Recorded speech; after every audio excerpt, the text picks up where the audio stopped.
Merci, Monsieur le Président.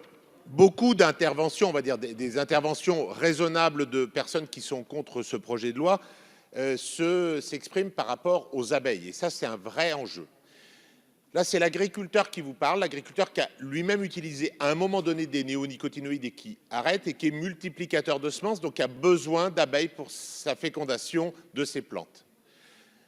Avant la problématique des traitements, je vous invite à aller dans les champs, dans vos parcelles, pour aller voir où est-ce qu'il y a des abeilles, où est-ce qu'il n'y en a pas, des sauvages comme des domestiques. Le vrai problème de nos campagnes, c'est la pauvreté écologique de nos plaines céréalières. Entre la floraison du colza au mois de mars-avril et la floraison du tournesol au mois de juillet, les abeilles n'ont pas d'alimentation. Si on ne fait pas déplacer les abeilles, ça s'appelle de la transhumance, ou si on n'implante pas des cultures différentes, de la luzerne, des haies, pour apporter de la diversité,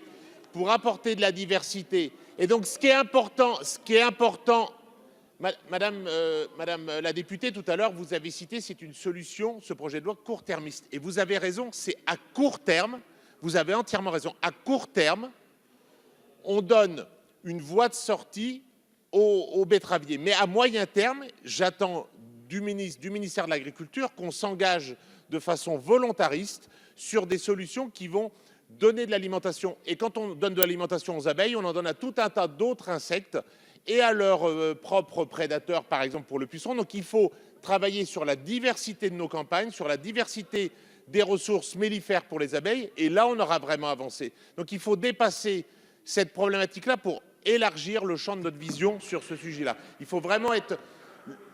Quand une abeille n'a pas à manger, elle est beaucoup plus sensible et au traitement et aux parasites auxquels elle peut être confrontée. Il faut avoir conscience de ça. Voilà.